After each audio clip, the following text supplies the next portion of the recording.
বিসমিল্লাহির রহমানির রহিম। প্রিয় দর্শক শ্রোতা সকলকে ভিডিওটি দেখার জন্য ধন্যবাদ এবং আসসালামু আলাইকুম। আমাদের দেশে এখন সবাই নির্বাচন, রাজনীতি এইসব নিয়েই ব্যস্ত,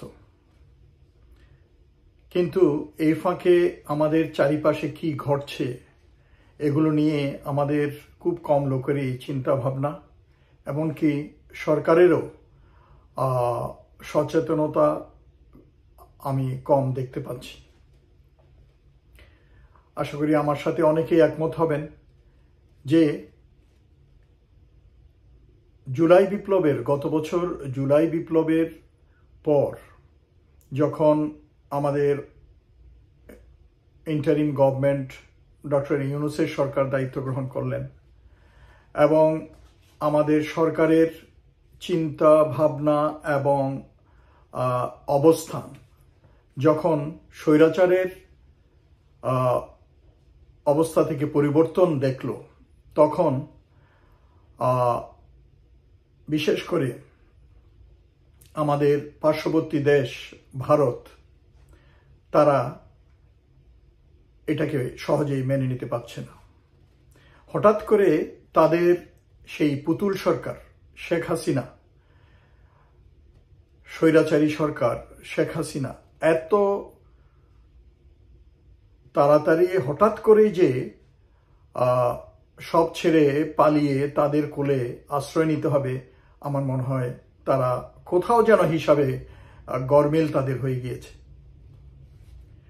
আবার জুলাই বিপ্লবের সফল আন্দোলনের পর যখন আমাদের সরকার গঠন করলো, ডক্টর ইউনূস যখন চোখে চোখ রেখে এবং মাথা উঁচু করে কথা বলা দেখালেন, ভারত এটা আশা করতে পারেনি এবং ভারতের তোষণ নীতি থেকে যখন আমাদের পররাষ্ট্রনীতি আস্তে আস্তে সরে আসছে এবং অন্যান্য কর্মকাণ্ড যখন তাদের সাথে হ্রাস করা হচ্ছে, তখন তারা তাদের গৃহপালিত সরকার না পেয়ে তারা অনেকটা নারাজি হচ্ছেন এবং বিগত স্বৈরাচারী সরকারের সময় তারা যে অসংখ্য আমাদের দেশের স্বার্থবিরোধী কিন্তু ভারতের স্বার্থ সংশ্লিষ্ট অনেকগুলো বেআইনি চুক্তি করেছেন, যেটা জাতি জানে না, দেশের জনগণ জানে না। এই স্বার্থগুলোর মাধ্যমে তাদের বিভিন্ন সমস্যার সমাধান হওয়ার কারণে, তাদের লাভ হওয়ার কারণে, তাদের স্বার্থ সিদ্ধি হওয়ার কারণে তারা স্বৈরাচারী হাসিনাকে বিগত 16 বছর নিরন্তরভাবে সহযোগিতা প্রদান করে আসছিল। এমনকি আমাদের দেশে শেখ হাসিনা তাদের মদদে নির্যাতন চালিয়েছে দেশের জনগণের উপর। ক্ষমতায় টিকে থাকার জন্য সে মোদি এবং ভারতের উপর নির্ভর করেছিল, কিন্তু হাসিনাও এবং মোদি তারাও বুঝতে ভুল করেছিল, তারা হিসাবে ভুল করেছিল। বাংলাদেশের স্বাধীনচেতা জনগণ যখন জাগে তখন আর সামনে কি আসলো, কি বাধা আসলো সেটা তারা পরোয়া করে না।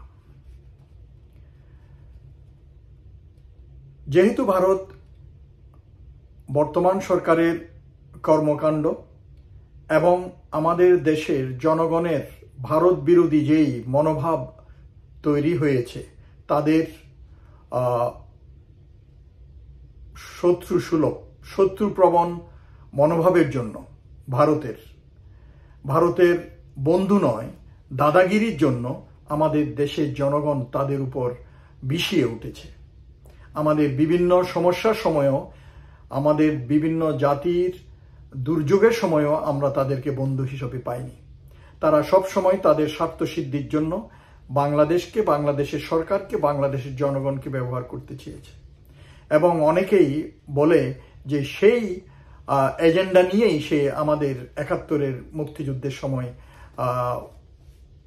বিভিন্নভাবে সাহায্য করার চেষ্টা করেছিল।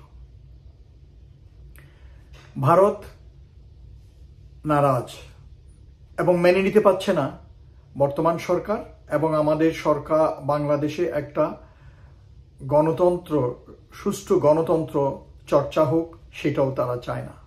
কারণ সুষ্ঠু গণতন্ত্রর চর্চার মাধ্যমে যদি একটা ভালো সরকার, নির্বাচিত সরকার আসে এবং দেশ যদি তাদেরকে পাশ কাটিয়ে দুনিয়ার অন্যান্য বন্ধুসুলভ দেশের সাথে বিভিন্ন কূটনীতিক, বাণিজ্যিক এবং অন্যান্য সম্পর্কের মাধ্যমে বাংলাদেশের উন্নয়নের চেষ্টা করে, তাহলে তারা ক্ষতিগ্রস্ত হবে। কারণ ভারত নিজেই জানে বাংলাদেশের ভারতের প্রয়োজন খুব একটা নাই, কিন্তু ভারতের বাংলাদেশকে প্রয়োজন আছে। হ্যাঁ, আমরা বুঝি ভারত আমাদের প্রতিবেশী, ভৌগোলিকভাবে অবস্থানের কারণে আমরা তো আর প্রতিবেশী বদলাতে পারি না, কিন্তু বন্ধু তো বদলাতে পারি। বন্ধুর ব্যবহার যদি বন্ধু সুলভ না হয় এবং আমাদের আপদ বিপদে যদি সহযোগিতা না করে, বরঞ্চ আমাদের পিছনে চাক্কু মারার ধান্দায় থাকে, তাহলে তো সে বন্ধু হতে পারে না। তো সেজন্য বন্ধু আমরা আমাদের পছন্দ মতো বদলাতে পারি, কিন্তু প্রতিবেশী যেহেতু ভারত আমাদের পাশে আছে, তাদের সাথে সমতা ও ন্যায্যতার ভিত্তিতে লেনদেন হবে এবং ভালো প্রতিবেশী সুলভ আচরণের মাধ্যমে আমরা সহাবস্থান করার চেষ্টা করতে পারি। কিন্তু ভারত তো এখানে থেমে নেই। ভারত এরপর আমরা দেখতে পেয়েছি আমাদের জুলাই বিপ্লবের পর, নতুন সরকার গঠন করার পর, তারা বিভিন্নভাবে আমাদের দেশে অশান্তি সৃষ্টি করার জন্য এবং জনগণকে বিভ্রান্তি করার জন্য মিথ্যা তথ্য সন্ত্রাসের মাধ্যমে, মিস ইনফরমেশনের মাধ্যমে, কল্পিত বানানো খবর পরিবেশনের মাধ্যমে, তাদের মিডিয়া এবং সোশ্যাল মিডিয়ার মাধ্যমে আমাদের দেশের ভিতরে এবং দেশের বাইরে আন্তর্জাতিকভাবে আমাদের দেশের ভাবমূর্তি ক্ষুণ্ণ করার জন্য, আমাদের এই সরকারের ভাবমূর্তি ক্ষুণ্ণ করার জন্য তারা উঠে পড়ে লেগে আছে। এবং তাদের সেই প্রয়াস একটার পর একটা ঘটনার মাধ্যমে আমাদের দেশের ভিতরে আমরা লক্ষ্য করেছি এবং এখনো তারা চালিয়ে যাচ্ছে। এখন রিসেন্টলি আপনারা লক্ষ্য করবেন তাদের আগ্রাসী কর্মকাণ্ড এখনো থেমে নেই। তারা তথ্য সন্ত্রাসের মাধ্যমে দুনিয়া জোড়া তারা অপপ্রচারণা চালিয়ে যাচ্ছে, কূটনীতিকভাবে, আন্তর্জাতিকভাবে আমাদের সরকার এবং আমাদের দেশের ভাবমূর্তি ক্ষুণ্ণ করার জন্য। কিন্তু আমরা জানি আমাদের প্রধান উপদেষ্টা একজন আন্তর্জাতিক খ্যাতি সম্পন্ন এবং গৃহীত, সকলের দ্বারা গৃহীত, সমাদৃত অর্থনীতিবিদ, এবং তার যোগ্য নেতৃত্বে আমরা সকলে আশা করছি যে আমাদের দেশ একটা সুষ্ঠু গণতন্ত্রের পথে এগিয়ে যাওয়ার প্ল্যাটফর্মে পৌঁছে যাবে। এবং ইতিমধ্যেই আমরা দেখতে পাচ্ছি সরকারের বিভিন্ন সফল পদক্ষেপের জন্য আন্তর্জাতিকভাবে আমাদের দেশের অনেক সমস্যার সমাধান হয়ে আসছে, আমাদের দেশের ভাবমূর্তি উন্নত হচ্ছে এবং বিভিন্ন দেশের সাথে যেই সব ঋণের ঝামেলা ছিল ওই সব ঋণগুলো আস্তে আস্তে পরিশোধ হচ্ছে। বাংলাদেশ ব্যাংকের রিজার্ভের যে স্ট্যাটাস ছিল তা উন্নত হয়েছে। একইভাবে আমরা দেখতে পাচ্ছি অপরাধীদেরও একে একে বিচারের প্রক্রিয়ায় আনা হচ্ছে, যদিও এটা সময় সাপেক্ষ ব্যাপার, তা হচ্ছে। তো আমরা ভালোটা আশা করি, তাদেরকে ব্যাহত না করে তাদের কাজে নির্বাচন কমিশনারের কাজ করবে, যেহেতু ইলেকশনের জন্য একটা মোটামুটি সময় বলে দেয়া হয়েছে। এরপরও আমরা দেখতে পাচ্ছি আমাদের দেশের ভিতরে কিছু লোক অস্থির পরিবেশ সৃষ্টি করার জন্য নির্বাচন করে তাদের ঘুম হারাম হয়ে গিয়েছে। এবং আমি বলবো এটা ভারতীয় গোয়েন্দা সংস্থার টাকা খেয়ে এই ভারতীয় চরগুলো আমাদের দেশে অস্থিরতা সৃষ্টির চেষ্টা করছে। কারণ কমিশনগুলো তাদের কাজ করছে, কমিশনের ভিত্তিতে সরকার তাদের যেসব আউটলাইন প্ল্যান দিয়েছিল সেই অনুযায়ী তারা এগিয়ে যাচ্ছে, এবং নির্বাচন কমিশনও তাদের কর্মকাণ্ড চালিয়ে যাচ্ছে, এবং সময় মতো তারা বলেছে তারা দিন তারিখ ঘোষণা করবে ইলেকশনের জন্য। রাজনৈতিক দলগুলো এর মধ্যে তাদের নিজেদের সংস্কার করা উচিত এবং নির্বাচনের জন্য প্রস্তুতি নেওয়া উচিত। এর ভিতরে আর অন্য কোনো গুজব বা বিদেশি চরদের প্ররোচনা, প্রপাগান্ডাতে যাতে আমরা শিকার না হই সেদিকে সকলের খেয়াল রাখতে হবে। এই যে আমি বললাম দেশে এইসব নির্বাচনী হওয়া শুরু হয়ে গেছে এবং রাজনীতিক যেই চর্চা, সমালোচনা, বিতর্ক চলছে, এগুলো নিয়ে সকলে ব্যস্ত। কিন্তু কি ঘটছে আমাদের দেশের আশেপাশে? আমাদের দেশের ভৌগোলিকভাবে গুরুত্বপূর্ণ স্থাপনাগুলো বা গুরুত্বপূর্ণ ভূমিগুলোর কি অবস্থা, সেগুলোর প্রতিরক্ষার জন্য আমাদের সরকারের চিন্তাভাবনা আমি জানি না ইন ডিটেইল, কিন্তু তবু আমি বলবো সরকারের উচিত বাংলাদেশের প্রতিরক্ষার ব্যাপারে যত বিষয় আসে সবগুলোতে আমাদের সশস্ত্র বাহিনীকে সংশ্লিষ্ট রাখা উচিত। তাদেরকে পাশ কাটিয়ে জাতীয় নিরাপত্তা তথা প্রতিরক্ষা নিরাপত্তার কোনো ব্যবস্থা গ্রহণ করা উচিত হবে না। কারণ দেশের নিরাপত্তার জন্য, জাতির নিরাপত্তার জন্য, প্রতিরক্ষা নিরাপত্তার জন্য মেইন হাতিয়ার হচ্ছে আমাদের সশস্ত্র বাহিনী। কাজেই তাদেরকে যদি দৃশ্যপটে রাখা না হয় তাহলে সময় মতো কাঙ্ক্ষিত পদক্ষেপ নেওয়া সম্ভব হবে না। যারা এই ব্যাপারে সরকারকে মিসগাইড করেন আমি বলবো তারা বিদেশি দালাল, তাদের কাছ থেকে সরকারকে সাবধানে থাকতে হবে। প্রথমে আমি বলি যে ভারত আমাদের পার্বত্য চট্টগ্রামে এখন আবার বিভিন্নভাবে উত্তেজনা সৃষ্টি করার চেষ্টা করছে, এবং এইটার সাথে সংশ্লিষ্ট আমি বলবো আরেকটা নেগেটিভ জিনিস, নেতিবাচক জিনিস, যদিও এটার ইতিবাচক দিক অনেক আসে, কিন্তু পার্বত্য চট্টগ্রামে এই যে ইলন মাস্কের স্টারলিংক এনে কি বিপর্যয় সরকার ঘটাতে যাচ্ছেন আমি নিজে বুঝতে পারছি, কিন্তু আমি কিভাবে সরকারকে বুঝাবো আমার ভাষা নেই। কারণ এই স্টার লিংকের ইন্টারনেটের মাধ্যমে যোগাযোগ স্থাপনের মাধ্যমে এইটার যে কিছু পিকুলিয়ারিটি আছে, এইগুলোর মাধ্যমে বিভিন্ন দেশে আমরা দেখেছি যে সন্ত্রাসীরা, বিদ্রোহীরা কি ধরনের বিপর্যয়ের সৃষ্টি করেছে।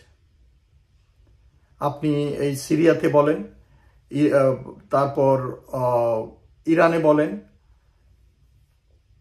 তারপর লেবাননে বলেন, আরো অনেক দেশে।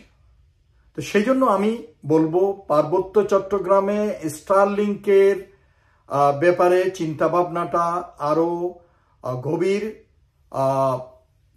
চিন্তাভাবনা, গবেষণার পরে আমার মনে হয় এটার ব্যাপারে পদক্ষেপ নেওয়া উচিত।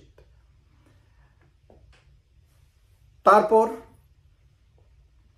এই যে মনে করেন ওখানে কিছু দল আছে, তাদেরকে উস্কিয়ে দিয়ে, এবং ওখানেও কিছু ভারতের দালাল পার্বত্য চট্টগ্রামে আছে, তাদের মাধ্যমে নতুন করে উত্তেজনা সৃষ্টির চেষ্টা করা হচ্ছে। এই ব্যাপারে ওখানে পার্বত্য চট্টগ্রামে যেসব সেনাবাহিনীর ক্যাম্প দুর্গম এলাকা থেকে সরিয়ে নেওয়া হয়েছিল এক সময়, আমার মতে ওইগুলো আবার পুনর্বিবেচনা করা উচিত। থ্রেট অ্যাসেসমেন্টটা, ঝুঁকি নিরূপণটা আবার নতুন করে করা উচিত পার্বত্য চট্টগ্রামে। সেটা আমি শুধু খাগড়াছড়ি এলাকা বা রাঙ্গামাটি, বান্দরবন সব কিছু মিলিয়ে পুরো পার্বত্য চট্টগ্রামের কথাই বলছি। পুরো পার্বত্য চট্টগ্রামে আমাদের সেনাবাহিনীর যেসব ক্যাম্পগুলো দুর্গম এলাকা থেকে স্বৈরাচারী সরকারের সময় সরিয়ে নেওয়া হয়েছিল, উঠিয়ে আনা হয়েছিল, দরকার হলে ওইগুলো আবার পুনঃস্থাপনের চেষ্টা করতে হবে। কিন্তু তার আগে বর্তমান অবস্থার প্রেক্ষিতে পারিপার্শ্বিক অবস্থা, সীমান্তের ওপারের অবস্থা, মায়ানমারের ওদিকে, তারপরে ত্রিপুরা এবং সেভেন সিস্টার্সের ওদিকে কি ঘটছে সবকিছু মাথায় রেখে থ্রেট অ্যাসেসমেন্ট করে, অর্থাৎ ঝুঁকি নিরূপণের মাধ্যমে ওখানে আমাদের নিরাপত্তা বাহিনীর পুনর্বিন্যাসের বিষয়টি বিবেচনা করা উচিত। তারপর আরাকান আর্মি সাথে হয় তাদের সাথে একটা বোঝাপড়া করতে হবে, নইলে তাদের বিরুদ্ধে শক্ত অবস্থানে যেতে হবে। কারণ আমাদের স্বাধীনতা সার্বভৌমত্বকে বিকিয়ে দিয়ে আমরা কোনো কিছু করতে পারি না। ওরা রোহিঙ্গাদের উপর অত্যাচারের খবর আছে। রোহিঙ্গারা এখন এই অবস্থায় ওই দেশে যেতে চাইবে না যতক্ষণ না পর্যন্ত একটা সাস্টেইনেবল রিটার্ন, ওদের ফিরে যাওয়াটা, এটা চুক্তিবদ্ধ হওয়া না যায়। কাজেই আমি বলবো সরকার, আমি যদ্দূর শুনেছি সরকার এটা নিয়ে আগাচ্ছেন। রোহিঙ্গাদের সাথে একবারে ক্লিয়ার কাট টার্মসে তাদের সাথে আন্ডারস্ট্যান্ডিং হতে হবে, এগ্রিমেন্ট হতে হবে যে রোহিঙ্গারা যাবে, যার যার জায়গায় ফিরে যাবে এবং তারা ওই দেশের নাগরিক হিসাবে থাকার অধিকার থাকবে এবং তাদের নিরাপত্তা নিশ্চিত করতে হবে। তারা কোনো ঘেরা দেয়া এলাকায় থাকবে না, তাদেরকে কোনোভাবেই নিয়ন্ত্রণ করা যাবে না, তাদের স্বাধীনতাকে কোনোভাবে নিয়ন্ত্রণ করা যাবে না। যেমন এর আগের বার হয়েছিল, আমরা শুনেছি তাদেরকে ঘেরা দেয়া একটা ক্যাম্পের মতো জায়গাতে রাখা হয়, তাদেরকে আইডি কার্ড দেওয়া হয়, নির্দিষ্ট এলাকার বাইরে যেতে পারবে না, এরকম। তো এটা হবে না। এবং আমি যা শুনেছি রিসেন্টলি, রোহিঙ্গারা যারা ক্যাম্পে আছে কক্সবাজারে, তারা চায় না যে ওই পরিস্থিতি তারা আবার ওই দেশে যাক। কাজেই আরাকান আর্মি এইটা একটা ক্লিয়ার কাট টার্মসে আসবে যে রোহিঙ্গাদের উপর তাদের অত্যাচার কমাতে হবে, তাদের হিংস্রতা কমাতে হবে, তাদের আক্রোশ কমাতে হবে, তাদের যে একটা বিজাতীয় আচরণ এইটা বন্ধ করতে হবে, তাদেরকে নিজ নিজ জায়গায় পুনর্বাসন করে ওই দেশের স্বাধীন নাগরিক হিসাবে বসবাসের সুযোগ দিতে হবে। এবং অন্যথায় কি হবে, এইটা যে বাংলাদেশ উইল ইন্টারফেয়ার, এই ধরনের একটা বোঝাপড়ায় যেতে হবে। যদি এটা না হয়, তাদের সাথে শক্ত অবস্থানে যেতে হবে, সোজা কথা। Arakan army is not a big deal for Bangladesh army, সোজা কথা। কাজেই এই ব্যাপারে নিরাপত্তা নেতৃবৃন্দ যারা আছে বাংলাদেশে বিভিন্ন বাহিনীতে নিরাপত্তা সংশ্লিষ্ট, তাদের সাথে একটা চিন্তা ভাবনা করে সরকারের এই ব্যাপারে পরিকল্পনা করা উচিত।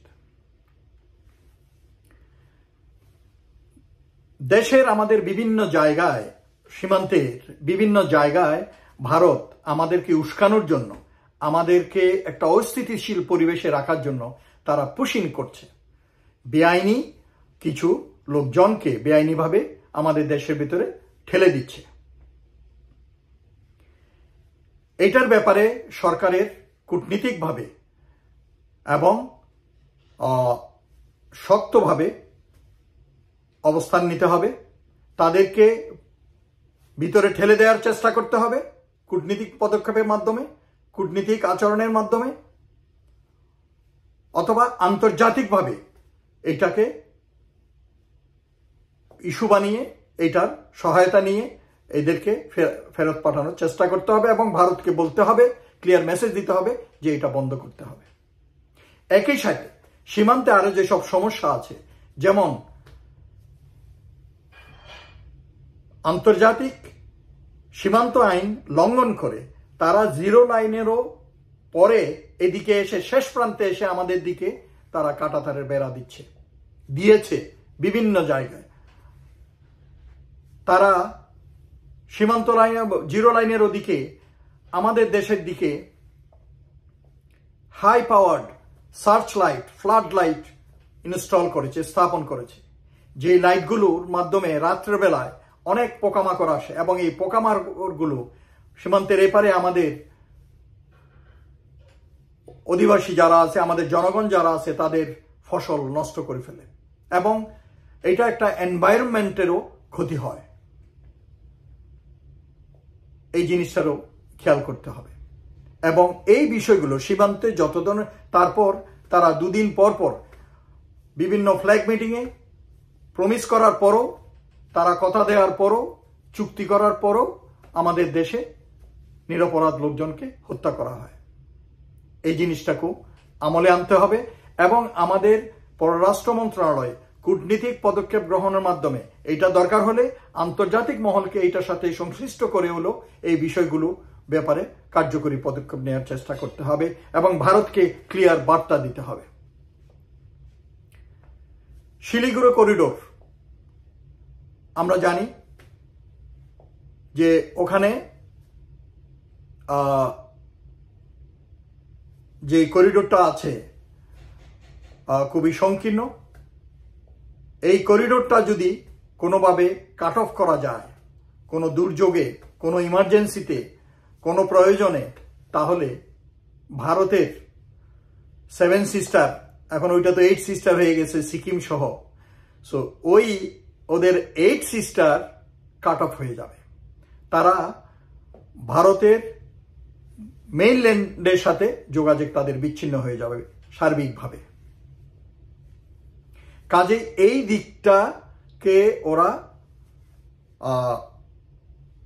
গুরুত্ব দিয়ে লালমনিরহাটের ওপারে ওদিকে তারা সম্প্রতি ফাইটার জেট, যুদ্ধবিমান মোতায়েন করেছে এবং আমরা খবর পেয়েছি বিভিন্ন জায়গায়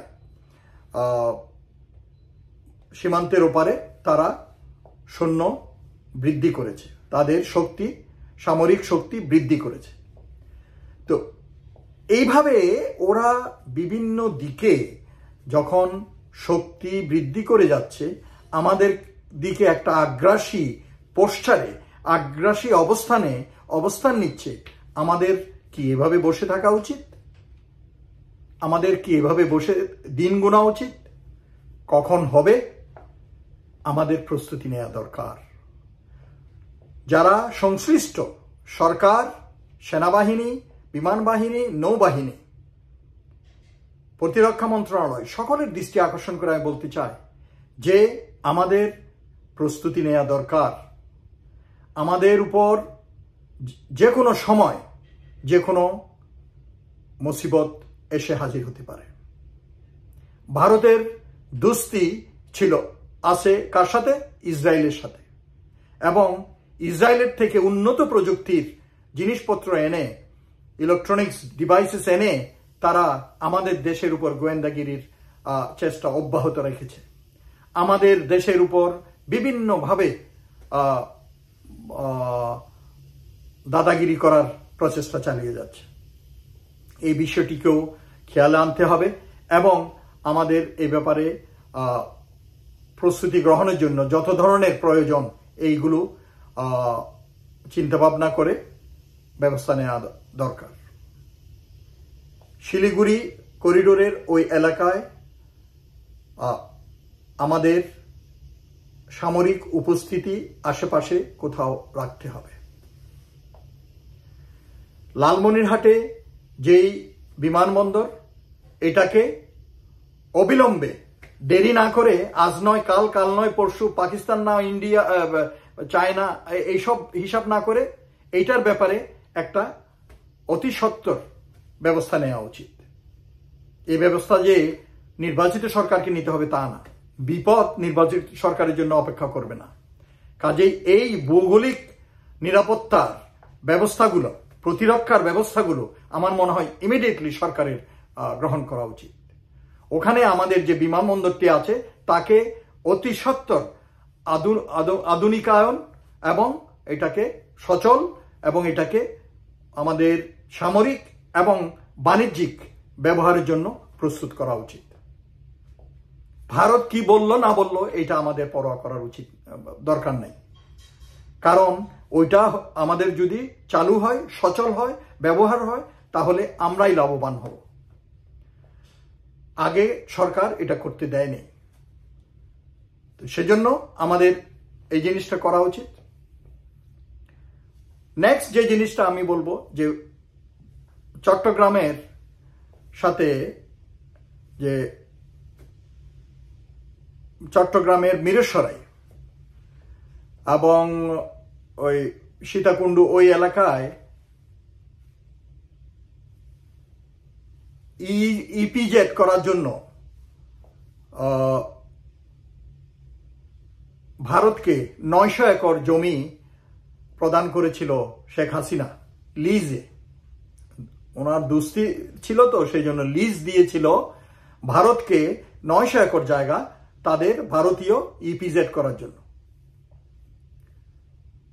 এখন ওইরকম একটা জায়গায় যেখানে তার কাছাকাছি জায়গা হচ্ছে আমাদের ফেনী করিডোর বা এটাকে ফিঙ্গার স্ট্রিপও বলে, ফেনী ফিঙ্গার স্ট্রিপ, যেখানে একটা ব্রিজ অলরেডি তারা করে ফেলছে গত সরকারের সময়। ভারতের দাবিতে একটা ব্রিজ করে ফেলছে যাতে যে কোনো সময় ওরা ওদিকে আপনার এদিকে ট্যাঙ্ক হাতিয়ার গোলা বারুদ নিয়ে আইসা হাজির হয়ে যেতে পারে। তো প্রথম যেটা হচ্ছে যে এই 900 একর জমির লিজ ভারতের সাথে এটা ক্যান্সেল করতে হবে, বাতিল করতে হবে অবিলম্বে। কারণ ওরকম একটা জায়গায় আমরা ভারতের মতো একটা দেশের লোকজনের আনাগোনা আমাদের নিরাপত্তা হুমকির, আমাদের এটা সিকিউরিটি থ্রেট, সেই জন্য এই জিনিসটা ক্যান্সেল করতে হবে। তারপর ওই যে ফেনী করিডোর যে জিনিসটা আছে ওখানে আপনার গত সরকার সময় যেটা বললাম ওরা ব্রিজ করে ফেলছে। প্রয়োজন হলে ওই ব্রিজকে অকার্যকর করার জন্য ওটাকে ভেঙে দেওয়া উচিত বা অকার্যকর করা উচিত। এবং ওই এলাকাকে ফিজিক্যালি আমাদের হোল্ড করার জন্য আমাদের সামরিক স্থাপনা তৈরি করা উচিত। কারণ ওইখানে যে এই সংকীর্ণ ন্যারো জায়গাটা, ওই জায়গাটা যদি কেউ কোনো সময় উত্তেজনাবশত বা পরিস্থিতির কারণে বা কোনো ইমার্জেন্সিতে ওই জায়গাটা কাট অফ করে দেয়, তাহলে আমাদের চট্টগ্রাম কক্সবাজার ওই এলাকা, আমাদের দক্ষিণাঞ্চল কাট অফ হয়ে যাবে। কাজেই এই নিরাপত্তা হুমকির কথা চিন্তা করে আমাদের ইমিডিয়েটলি ওখানে একটা সাইজেবল, এটা ব্যাটালিয়ান প্লাস হতে পারে অথবা ব্রিগেড মাইনাস হতে পারে, ওখানে আমরা একটা সামরিক স্থাপনা তৈরি করা উচিত ওই জায়গাটাকে ফিজিক্যালি হোল্ড করার জন্য, যাতে আমাদের অজান্তে অগোচরে কখনো কোনো উৎপাতা শকুনরা এদিক থেকে আসতে না পারে। সো এই বিষয়গুলো আমাদের খেয়াল রাখতে হবে।